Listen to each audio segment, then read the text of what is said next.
पति का बिछोह उसके लिए बड़ा दुखदायी था। दिन काटे नहीं कटता था, रात बिताए नहीं बीतती थी। तिल तिल कर सुलगती जवानी से उर्मिला पर उदासीनता छा गई थी।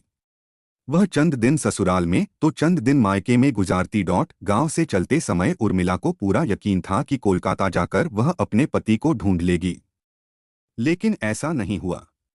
कोलकाता में 3 दिन तक भटकने के बाद भी पति राधेश्याम का पता नहीं चला तो उर्मिला परेशान हो गई। हावड़ा रेलवे स्टेशन के नजदीक गंगा के किनारे बैठकर उर्मिला यह सोच रही थी कि अब उसे क्या करना चाहिए। पास ही उसका 10 साला भाई रतन बैठा हुआ था। राधेश्याम का पता लगाए बिना उर्मिला किसी भी हाल में गांव नहीं लौटना चाहती थी। उसे वह अपने साथ गांव ले जाना चाहती थी। उर्मिला सहमी समी सी इधर उधर देख रही थी। वहां सैकड़ों की तादाद में लोग गंगा में स्नान कर रहे थे। उर्मिला चमचमाती साड़ी पहने हुई थी, पैरों में प्लास्टिक की चप्पलें थीं। उर्मिला का पहनावा गंवारों जैसा जरूर था, लेकिन उसका तनमन और रूप सुंदर था। उसके गोरे तन पर जवानी की सुर्खी और आंखों में लाज की लाली थी। हाँ, उर्मिला की सखी सहेलियों ने उसे यह जरूर बताया था कि वह निहायत खूबसूरत है। उसके अलावा गांव के हमउम्र लड़कों की प्यासी नजरों ने भी उसे एहसास कराया था कि उसकी जवानी में बहुत खिंचाव है। सबसे भरोसेमंद पुष्टि तो सुहाग सेज पर हुई थी। जब उसके पति राधेश्याम ने घूंघट उठाते ही कहा था, तुम इतनी सुंदर हो जैसे मेरी हथेलियों में 14वीं का चांद आ गया हो। उर्मिला बोली कुछ नहीं थी, सिर्फ शर्मा कर रह गई थी। उर्मिला बिहार के मुजफ्फरपुर जिले के एक गांव की रहने वाली थी। उसने 19वां साल पार किया ही था कि उसकी शादी राधेश्याम से हो गई। राधेश्याम भी गांव का रहने वाला था। उर्मिला के गांव से 10 किलोमीटर दूर उसका गांव था। उसके पिता गांव में मेहनत मजदूरी करके परिवार का पालन पोषण करते थे। उर्मिला 7वीं जमात तक पढ़ी थी, जबकि राधेश्याम मैट्रिक फेल था। वह शादी के 2 साल पहले से कोलकाता में एक प्राइवेट कंपनी में चपरासी था। शादी के लिए राधेश्याम ने 10 दिनों की छुट्टी ली थी, लेकिन उर्मिला के हुस्नोशबाब के मोहपाश में ऐसा बंधा कि 30 दिन तक कोलकाता नहीं गया। जब घर से राधेश्याम विदा हुआ तो उर्मिला को भरोसा दिलाया था, जल्दी आऊंगा, अब तुम्हारे बिना काम में मेरा मन नहीं लगेगा। उर्मिला झट से बोली थी, ऐसी बात है तो मुझे भी अपने साथ ले चलिए, आपका दिल बहला दिया करूंगी, नहीं तो वहां आप तड़पेंगे, यहां मैं बेचैन रहूंगी। उर्मिला ने राधेश्याम के मन की बात कही थी, लेकिन उसकी मजबूरी यह थी कि 4 दोस्तों के साथ वह उर्मिला को रख नहीं सकता था। सच से सामना कराने के लिए राधेश्याम ने उर्मिला से कहा, तुम 5 से 6 महीने रुक जाओ, कोई अच्छा सा कमरा ले लूंगा तो आकर तुम्हें ले चलूंगा। राधेश्याम अंगड़ाइयां लेती उर्मिला की जवानी को सिसकने के लिए छोड़कर कोलकाता चला गया। फिर शुरू हो गई उर्मिला की परेशानियां। पति का बिछोह उसके लिए बड़ा दुखदायी था।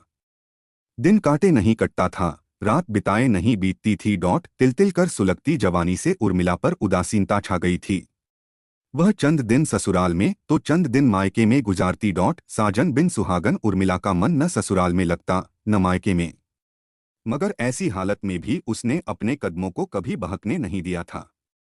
पति की अमानत को हर हालत में संभालना उर्मिला बखूबी जानती थी, इसलिए ससुराल और मायके के मनचलों की बुरी कोशिशों को वह कभी कामयाब नहीं होने देती थी।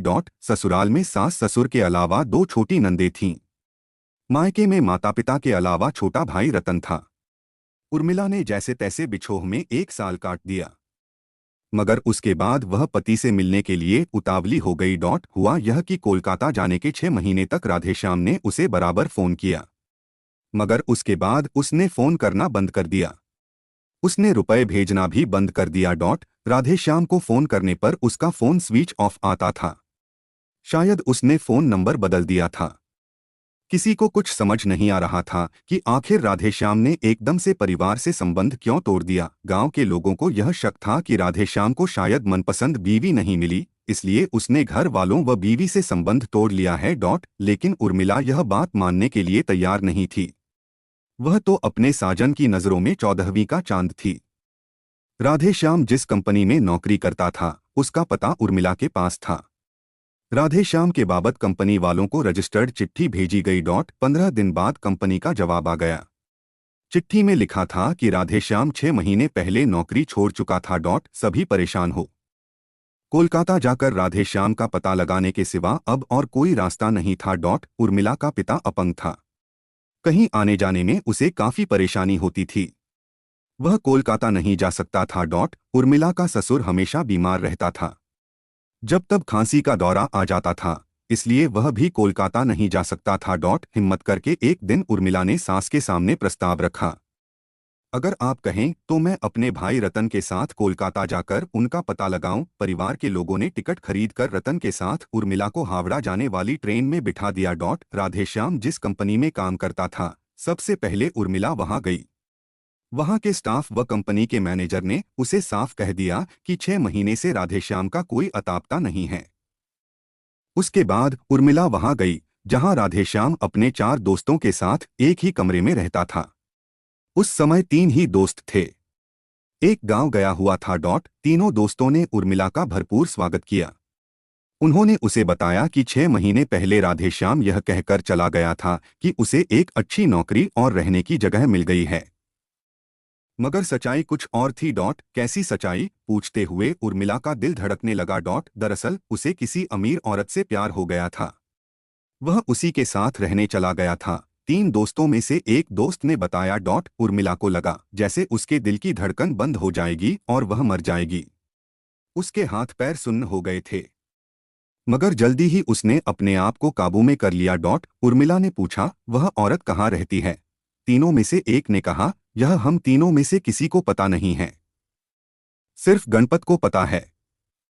उस औरत के बारे में हम लोगों ने उससे बहुत पूछा था, मगर उसने बताया नहीं था। उसका कहना था कि उसने राधेश्याम से वादा किया है कि उसकी प्रेमिका के बारे में वह किसी को कुछ नहीं बताएगा।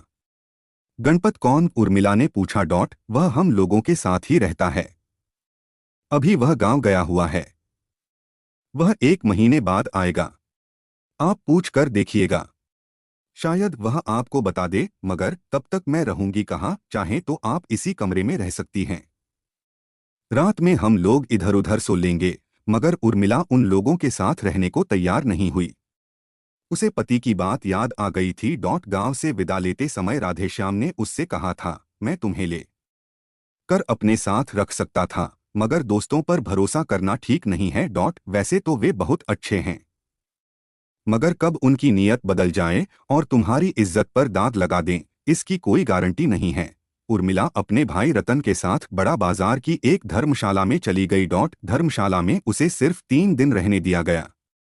चौथे दिन वहां से उसे जाने के लिए कह दिया गया, तो मजबूर होकर उसे धर्मशाला छोड़नी पड़ी। अब उर्मिला अपने भाई रतन के साथ गंगा किनारे बैठी थी कि अचानक उसके पास एक 40 साला शख्स आया। पहले उसने उर्मिला को ध्यान से देखा, उसके बाद कहा, लगता है कि तुम यहाँ पर नई हो, कहीं और से आई हो।